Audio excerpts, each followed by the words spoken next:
Hey, all right, welcome back to Raff's Brain, a show about things that are interesting to me. I am your host, Rob Rafferty. Ladies and gentlemen, boys and girls, my tens of loyal listeners across the land, thank you so much for tuning in. It's time for another edition of Drive and Jive. Yes, Drive and Jive. Those words rhyme, and they also describe what's about to happen. I'm on a drive. I'm going to jive. And jive is slang for just talking smack, talking trash, talking whatever comes out of my butt. It's just what's going to happen over the next, I don't know, half an hour, 45 minutes. I'm on my way back from the OBX, which stands for Outer Banks. If you know, you know. If you don't, I don't know where you've been, but hey, it's cool. It took me a while to figure out what OBX stood for before I was part of that tribe, and I went down there as much as I do now. I was confused, I would have to be honest. Sometimes you see a bumper sticker or a license plate and you're just like, what does that mean? I can't translate it. I thought it was like Obi-Wan. Is this like a new version of Obi-Wan Kenobi's, like an OBX? I don't know what's going on. I didn't understand it. But when you know, then you realize it's, oh yeah, OBX, banks. There's no A in that. So the abbreviation works sort of like airports. You know, they have like 3-letter acronyms. And sometimes they make sense, sometimes they don't. Las Vegas is some crazy McNamara or something airport, and it's like MAC or something. And I'm like, what is that? When I always look at that and I think, Lost, shouldn't it be LAS? Las Vegas? That might be some other place. What about LAX? Yeah, you know where that is. DCA, that makes sense. DC Airport. IAD kind of throws me off. IAD, that's Dulles. I guess the D stands for Dulles, maybe International Airport of Dulles. Bottom line is OBX, which might, I don't know if that might not be the flight letters of that airport. There is an airport in that land, of course, as we all should know. If you listen to my show previously, I do a couple recordings from the Outer Banks, and I almost always will reference the Wright Bros, W-R-I-G-H-T. That is the two bros, the bicycle shop owners from Dayton, Ohio, whose names were what? Wilbur and Orville. Now that's an interesting thing. Is that the sequence? That's how I tend to say that at all times. Wilbur and Orville Wright.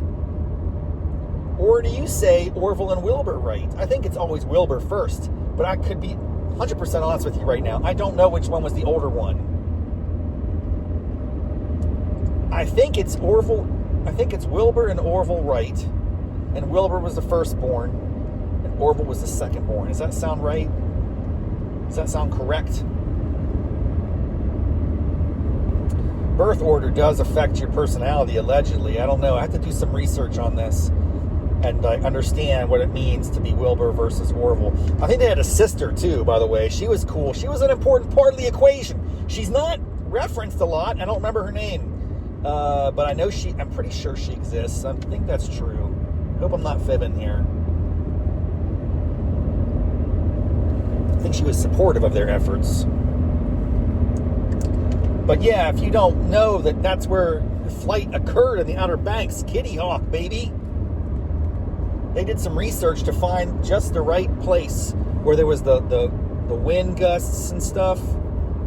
They did all the research, the meteorological studies and stuff. And that's where that was, man. They were like, yeah, we're going there. And it was old school, man. Outer Banks at that point didn't have the brew-through, for instance. It didn't have, stack 'em high pancakes. I think it's been there for a while. They may have been the original chain may have started there about the time of the Wright Bros. It might have existed. Uncle Flapjack's shack of gravy.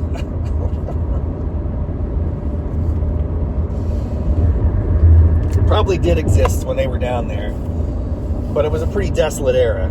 Outside of the pancake houses, I think there wasn't much going down in Outer Banks, and you had to take a canoe or whatever over to get there. They didn't have the Wright Brothers Bridge. That would have been funny if the Wright Brothers are trying to make their way from Ohio to the Outer Banks, because that's what the National Weather Service said was the best place to, fly to Mars or whatever. And they go, hey, check it out, there's the Wright Brothers Bridge. Wow, they've really rolled out the red carpet for us, I thought that we were coming down here, we're going to have to take a rowboat across the inlet. What do you call that part of the ocean? The Sound. Lo and behold, they got the Wright Bros Bridge. Are there some other Wright Brothers doing stuff important that we don't know about? That would be a funny thing if there was the Wright brother who invented, air conditioning for cars or something, and he got his action on, and the brothers there. What if there were two other Wright brothers, the other Wright brothers? And they had the bridge, and it's a funny idea. That's all. I'm just throwing that out there. I could work with that. We have to deconstruct that concept a little bit. Anyway, where was I going with all this? Oh yeah, Outer Banks. OBX isn't necessarily the most obvious acronym. I don't think that acronym is the call letters or whatever they call it for the airport down there. I think that airport is called First Flight, because that's where the first flights took off, man. That makes sense, right? The memorial's pretty cool down there. It's a pretty nice place to visit. The airport's not much. It's like a little grass strip. I've never flown into or out of the Wright Brothers First Flight Airport. I don't know what the call letters are. It should be OBX, but maybe it might be Wright Bro. WBRO. There's only 3, so I don't know what it would be. Wright Bro. What I was getting at was OBX assumes that you have some basic knowledge of the region because there's no letter A in there. If you just take the letters by themselves, O, B, X, and you try to spell that out, OBX. There's no A, N. You're skipping really important syllables and pronunciations, man. You have to know those letters wouldn't make sense but for your pre-existing knowledge of the Outer Banks. And this is what I think also happens in a lot of personalized license plates, especially as time marches on and personalized license plates become ubiquitous in society. I have one, we all have one. It seems like everywhere you look, it's more common to have a personalized license plate than unpersonalized. It's like tattoos. They used to be special, and now they're ubiquitous, and everyone's got one. So you don't really stand out as much. And so there's so many personalized license plates, and there's only so few actual letters and words that can be constructed within the constraints of a license plate. You don't get 32 characters or whatever. That should be changed. Why can't we enhance? Actually, license plates, that is a place that is ripe for innovation. Why can't we focus the energy of society to improve license plates? I would make them digital. I would enable us to put little messages on there, like we could talk to each other via the license plates of our car. There are other ways that we can track down the bad guys. License plates used to be all about hey, I just saw someone rob a bank and the getaway car, and this was the license plate, and I can't remember. No, I can remember, because they had a personalized license plate, which was, bonkers or something. It was something really bizarre but memorable. Often that's not the case. Usually the criminals take the license plates off. If I remember from the movies, they take a nickel or a dime and they unscrew it from some other car somewhere in the world, and they swap plates, and that throws people off or whatever. I don't know. Anyway, we should be innovating in license plates much greater degree than we are, because the problem is, and it's only going to get worse, you have letters and numbers that people use as substitutes. The 8, for instance, could be the word 8 could actually stand for 8, or it might be the letter B. Because if there's a certain word and the letter B's already been used by someone else with a license plate who had the same idea, it doesn't quite work out, man. So anyway, I hope that Elon Musk and other smart people will get to work on this idea. I just put it out to the world and let things happen. Innovation and license plates. We need new technologies, especially with all these autonomous vehicles coming along. They should be talking to each other. They should be communicating. What else are we going to do in the car? If I'm not driving, this car is driving for me. I'm probably sleeping, partying.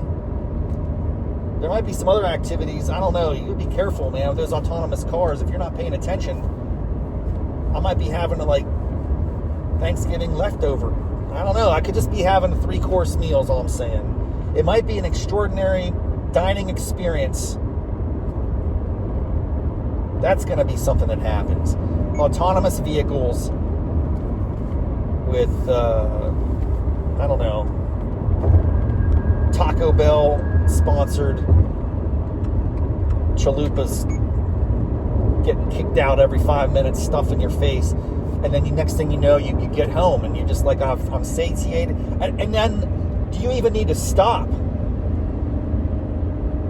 I don't know. I don't know how it's going to work. That's all I'm saying. I like it. I'm embracing it. I'm ready for it. But don't get me wrong. I like driving.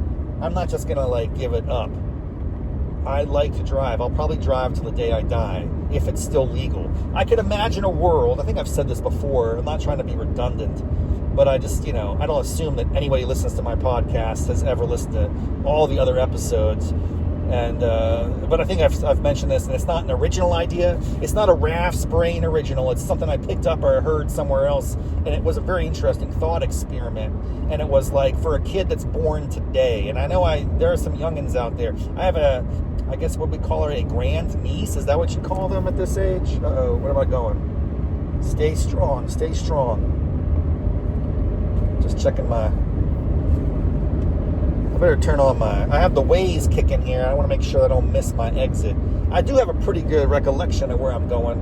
I'm on the 95 north, passing Potomac Mills right now as I chat with you.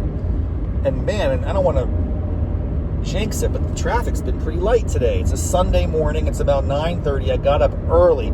The secret to getting home from the Outer Banks to the DC metropolis, if you will, the DMV area, is you just gotta travel at off hours. 95 is like a major artery, and it's like heart attack man artery, because this dude's been let's say, if you think of the highways and byways and roads, they do refer to them as arteries, right? This is a major artery. They don't call them veins, which is interesting. I think we could look into that a little bit. Anti-vein tendency among traffic reporters is kind of strong. But they do talk about arteries, or they also don't reference capillaries. But the point is, if you imagine the United States as a map, and the road systems are the veins and arteries and capillaries, yes, I would be all-inclusive in how I describe them. Unlike most commentators who are very anti-vein and anti-capillary, for some unexplained reason. What did arteries have to do? So, I know arteries are the ones that are pumping. Actually, it's a great question. I don't know the answer off the top of my head. I wonder if you know the answer. Arteries are pumping to or away from the heart. I believe it's away. I think the artery is a strong push. Arteries deliver the oxygen. If you cut an artery, it's red because it's got oxygen and it's pumping out. And it usually spurts because you got arteries are really pumping. The veins are the ones that come back. It's blue, right? Someone correct me if I'm wrong. I think 7th grade Mr. Lee biology class is coming back with a vengeance. Thank you, Mr. Lee. You were a great teacher. You just have those teachers in life that you'll never forget sometimes, or just, they stick out. Their names, sometimes you don't even remember because it was just an initial, Mr. T. And that wasn't like Mr. T, the entertainer, what was his saying? I pity the fool! I pity the fool! Mr. T's still out there. I think he's still alive. I think he's just rocking it, dude. That guy was unbelievable. I think he had a crazy, like a very impressive life. Oh, what's happening? I heard you talk to me, but you're not very loud. I need more volume, baby. What's going on? HOV lane camera. Oh, shoot. They got cameras in the HOV. What's happening? Are you checking my speed here?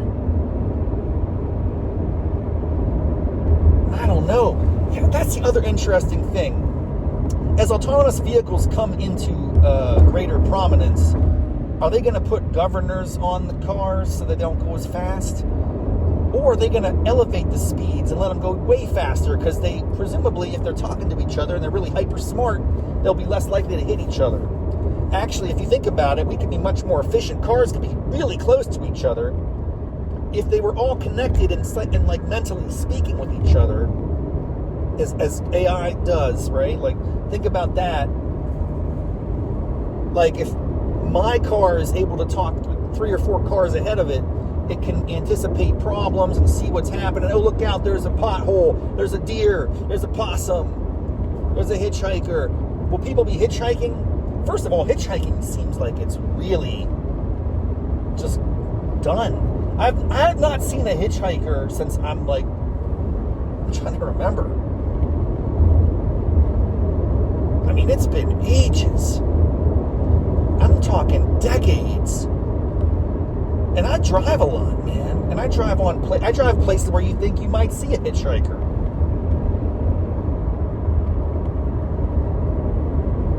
That is something to be. That's a wondrous thing. I think it's because it's illegal.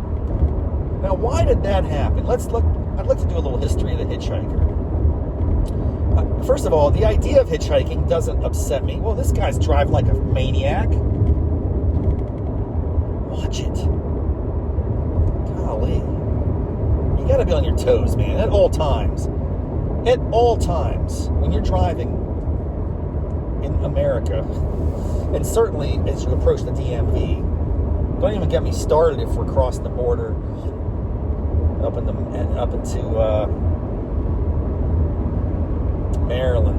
Maryland. My goodness, those people are kooky. They don't know how to drive anything. It's crazy. There are stereotypes, but many are grounded in truth. At least some. In that case, it is spot on. Maryland drivers, bro. Watch out. I can't remember where I was going with all this. I had a pretty good rant going there for a second, and now I've lost it. Because the Maryland driver crept in my brain and probably destroyed an interesting thought. That's what they do, man. There's little crabs. They come in there, these little Maryland crabs. Maryland crabs. I'll tell you something. I had some crab legs down the Outer Banks. There's a really good crab joint. It's a really good crab joint down there in Kitty Hawk. It's called... What's it called? It has a funny name. It's not like... I'm not saying this as a dirty sense. I'm saying this is the name of the place. It's called I Got Your Crabs. I think it's meant to be a play on words, you know what I'm saying? Like, crabs or, I guess that's a thing. We don't need to go into that universe, but I Got Your Crabs. That place is amazing, dude. It's no frills. It's pretty old school. It's almost like a Old West, they should get those saloon doors kicking. That would make it really authentic. But I like the AC, and of course you don't want to have the open air too much down there. It gets hot and sultry. I Got Your Crabs. You can get Alaskan king crabs in Outer Banks. Think about that. The Wright Bros are in effect. They're touching every part of our life. I'm sure they airship that. You better not be bringing Alaska via a truck. Okay? Alaska king crab, if it's coming on a truck, you're out of luck. You better not be eating that. I don't know. I guess if they've been on ice for a week or however long it takes. Dude, to get from Alaska to the Outer Banks, you're driving a lot of this country, dude. I mean, that's a haul. Now, if the AI trucks are going 24/7, maybe you could get there in a couple days. What does it take to cross this country? How much time does it take to cross and traverse America? I couldn't tell you, man. I couldn't tell you. I've only traveled about half the distance. I think I went a couple years ago to Indianapolis. It's probably the furthest I've driven west. Anything beyond that, probably I'm flying. Although increasingly, I'm just a fan of driving. Who wants to go to the airport? I don't like flying as an exercise. It's just my own issues. Okay, I think I missed my exit, bro. You were talking about crabs. All the Maryland crabbers got in your head and messed you up, bro. And it says 10 miles? That can't be right. What is happening? I'm just going to follow the instructions. I'm going to follow the instructions that are here before me. It says 10 miles. All right. I think that's wrong. I think I should have taken a different exit. We're going to find out together. And here's the thing though. I have been, many times in my life, I have had deep skepticism about Waze. And guess what? Always, no exceptions, Waze has been correct. Waze knows, my friends. Waze knows. It is crowdsourcing traffic data across all the other people using it at the very moment. And it tells you how to get through, man. And so right now, I see its exit that I think I would be getting off. Like, this is where I need to get out. I'm going to do my thing. But it says keep going 9 miles. So I guess I'll do that. People are really slowing down here. What's going on? Is there like traffic cameras? This one dude's blowing past. He's going to get a ticket. Better him than me. I'm just trying to obey the law, bro. I try to stay under the speed limit. 65. 65 is a reasonable speed limit. Stay in the express lane. That's what it's telling me to do. I'm going to do what you tell me. Are you taking me to the right place?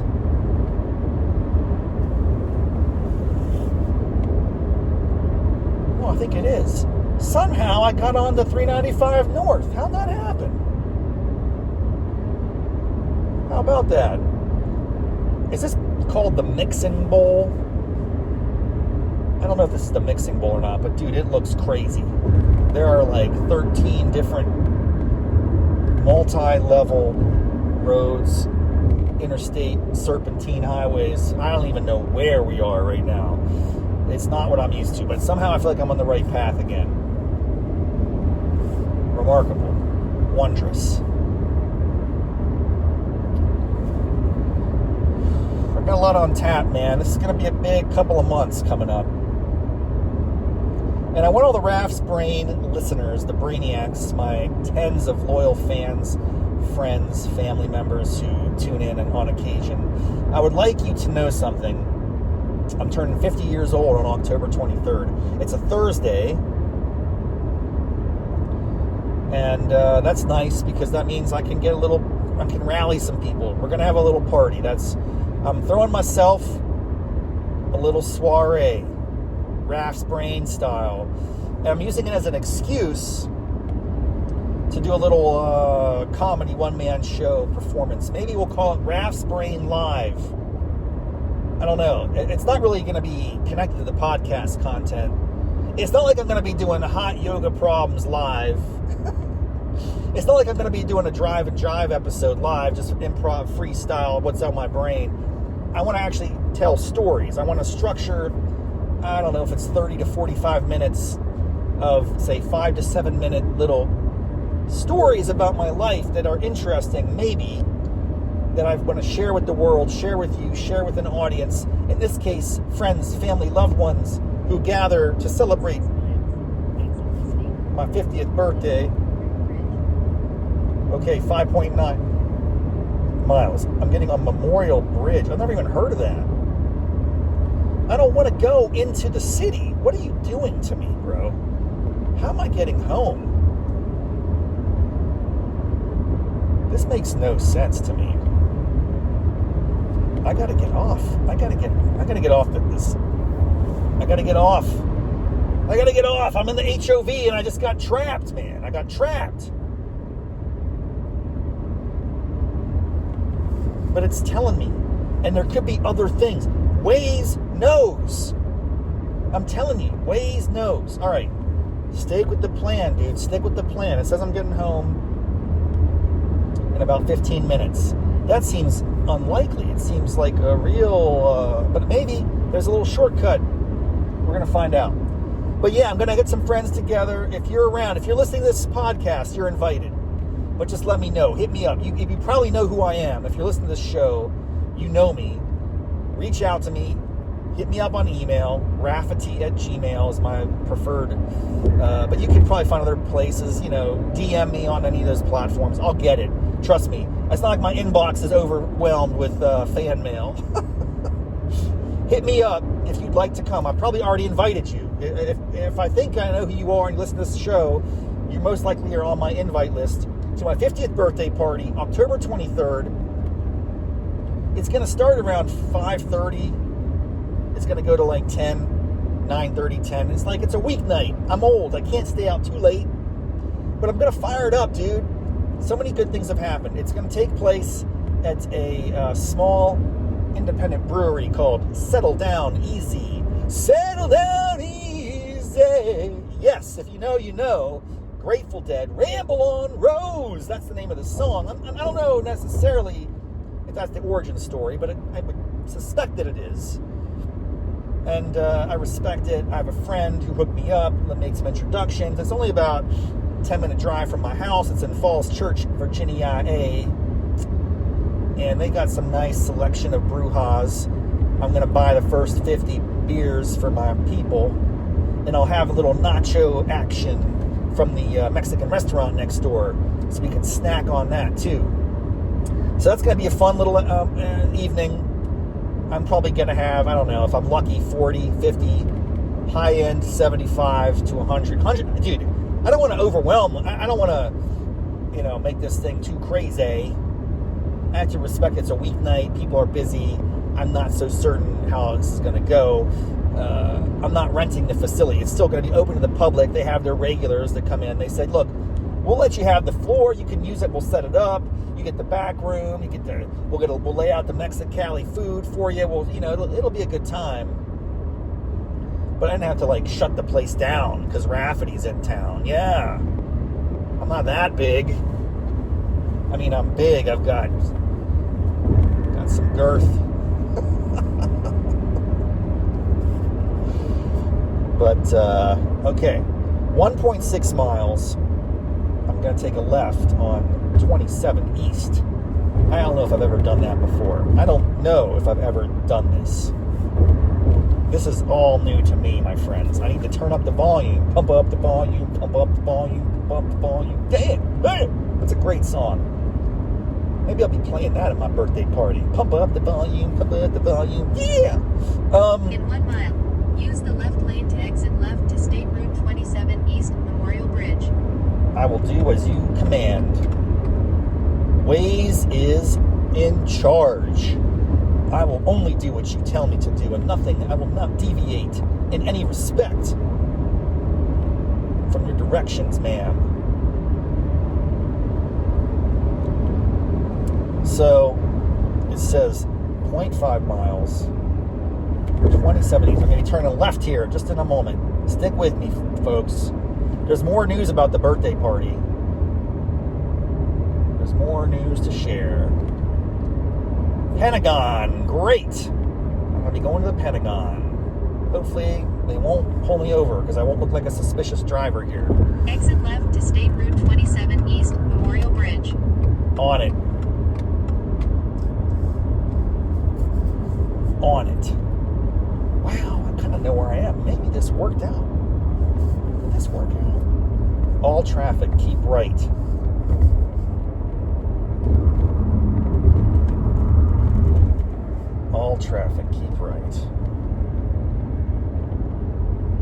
keeping right. Don't you worry about me.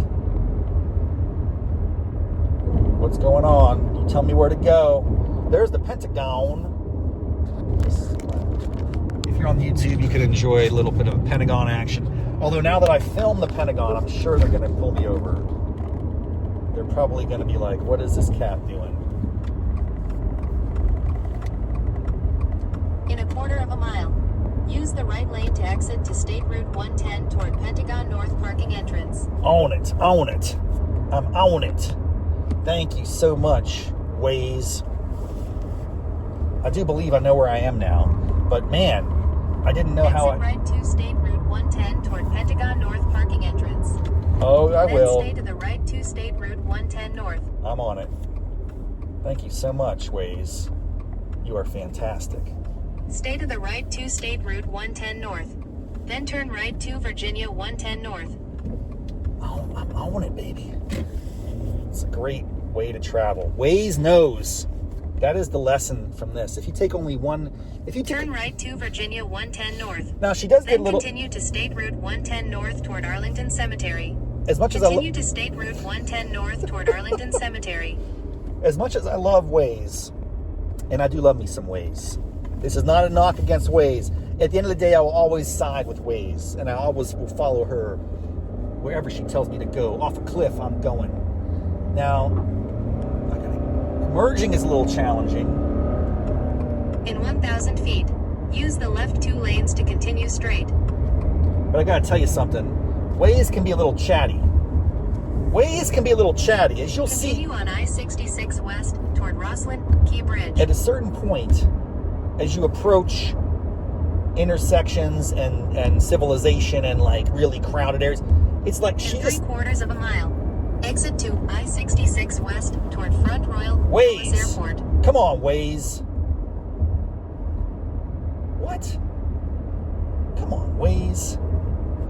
What you got going on, Waze? You talk a lot, Waze. You talk a lot. In half a mile, use the right lane to exit right. I got half a mile. You want to walk a mile for a camel? Or you want to walk half a mile for Route 66? Like I'm gonna get in here. Ow! Expect delays. Construction. Waze! What? You blew it, dude! Or maybe there's construction other places. I'm never gonna be angry with you. I'm always gonna love you, Waze. I'm never gonna be angry with you. Sorry, I lost it there. I don't like it. I saw a little construction sign. It says delays expected. But I bet if I had gone the other way, there's other delays. There's always a delay. It's like, how do you minimize the delays? That's a pretty cool catchphrase. Oh my gosh. Here's a catchphrase for Waze. Minimize the delays. Exit right to I'm on it. I-66 west toward Front Royal Dulles Airport. Thank you. I'm turning you off now. I can't have it. The good thing is you can turn Waze off. If you know, which I do now, exactly where I am in proximity to my house. And there's no other shortcut that she could possibly define. I mean, I'm sure there is. But I think I know where I'm going, and I'm gonna roll the dice and make it. The rest of this trip, it's about 10 minutes, is gonna be all by memory. No maps. No triptychs.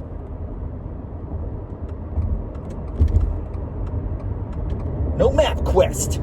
I know where I'm going. I got it up here, bro. I got it. We're going to find out. If I don't, then I guess I'll have to kick Waze back on and it'll, wave the white flag. But I think I'm going to make it. I know where I am, man. I'm on 66. Mario Lemieux. Yeah! This is what this guy does. It's a shame that this highway has the same number as the greatest hockey player to ever play the game. Like, it just because I so despise Route 66, yet I so love and admire Les Magnifiques 66. And it's just one of those things, man. Opposites in life. You can hate something immensely, the number 66.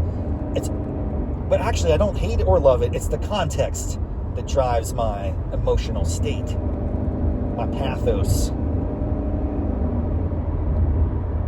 Someone might ask me, what do you think of number 66? And I'll say, in and of itself, I'm indifferent to the number.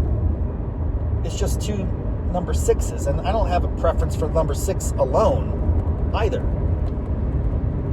But when you put those numbers in the context of a particular use case, a jersey number, oh, you know, I'm a big fan. I mean, it brings a smile to my face. It gives me chills just to think about it. What a cool thing.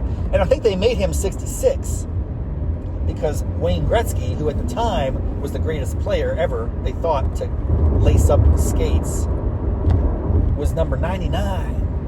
And I think Mario picked 66 to be no, I can do 66. Actually, it's a really interesting question. The origin story of 66 as Lemieux's number, was that something he picked, or was it like someone else? That is an unknown answer to me. I'm sure that there's some lore out there. Was it intentionally a flip of Wayne Gretzky in an attempt to say, ha-ha, jiu-jitsu, we're coming to get you, I'm going to be better than you, son? And on paper, other than his injuries, which was a real travesty, man, and cancer, this guy is unbelievable. Mario Lemieux pushed through so much adversity. And so I think the argument you could make about him not being the best ever is statistically he didn't really, bypass Wayne Gretzky's data or stats. But he didn't play as long, I don't think, and he also missed some significant amounts of time due to injury. So it's really only those injuries that prevented him from demolishing all those records. Also a different era. Slightly different era. I mean, he came in, 10 years after Gretzky or something? Gretzky had the benefit of the big goals and, the goalies with little toothpick legs, The games in the 70s and early 80s were 10-8. Yeah, of course you're going to get a lot of goals. That's why I had to confess, and this is amazing. I'm going to be home in about 3 minutes. That's why I have to confess. As much as historically I've not been a big fan of the great 8, Ovechkin, I have come to respect him immensely. He's certainly gifted and talented. He broke Gretzky's career goals record, which no one ever thought would happen. And he did it in an era when we had a lot of tight defense, low-scoring games, clutch and grab, right? I don't know, is that true? I'm kind of creating this narrative in my head. I think it's true. So you got to give him props. I would say you could critique the great 8, and you could say he's a one-trick pony. Okay, but that's a hell of a trick. That's probably the greatest trick from a goal-scoring perspective you'll ever see in our lifetime. You never know, though. People always say that, oh, we'll never see another one like him. Yeah, and then you do. A generation later, they have a whole new breed. And then as you get older, you have nostalgia for the guys that you loved. And, of course, the youth, they're all about the new kids. Oh, LeBron James, the best ever. No. Jordan, hands down, undefeated. Don't even talk to me. Why would we even bother with it? There's not really a debate, is there? Okay, I'm getting close to home. I'm going to pull in. It's going to be amazing. Oh, yeah. That was awesome, bro. 40 minutes from the start of the show. I pull in, and we're good to go. Thanks for tuning in for the latest episode. Oh, my birthday. If you are still listening and you are in the DC area on October 23rd, it's a Thursday, hit me up if you'd like an invitation to my birthday party. I'm going to do a 30 to 45 minute one-man comedy performance, more like slide deck storytelling type stuff. And then I'll also have a funk band playing. Or I don't want to tell you who it is yet because They're pretty awesome, frankly, and I think I'm kind of keeping on the down low, but they're going to be an amazing addition to this. And there'll be some other friends and family. The Raff's Brainiac crew will be in there, and at least 3 or 4 people in that audience will have listened to my podcast. I'm pretty confident in that, which is neat. And that's going to be like a coming out moment. I'm going to really hit it hard. I'm going to try to do a good job with this show, and then maybe kind of get into a habit of doing more content, more live performance, storytelling. I'll record all this stuff. By the way, I know I suspect many, if not most of you, cannot be here on October 23rd. It's a Thursday night. It's in Arlington or Falls Church, Virginia, so it's not convenient. That's cool. No stress. Please don't make a special trip for this by any stretch. I will record it, and I'll post the stories and the content online. It'll be a lot of fun, maybe for you just to see what it was like at that moment. 50 years, man. It's a pretty big deal in my book. And I feel like I'm just getting started. The best is yet to come. All right, folks. Thanks so much.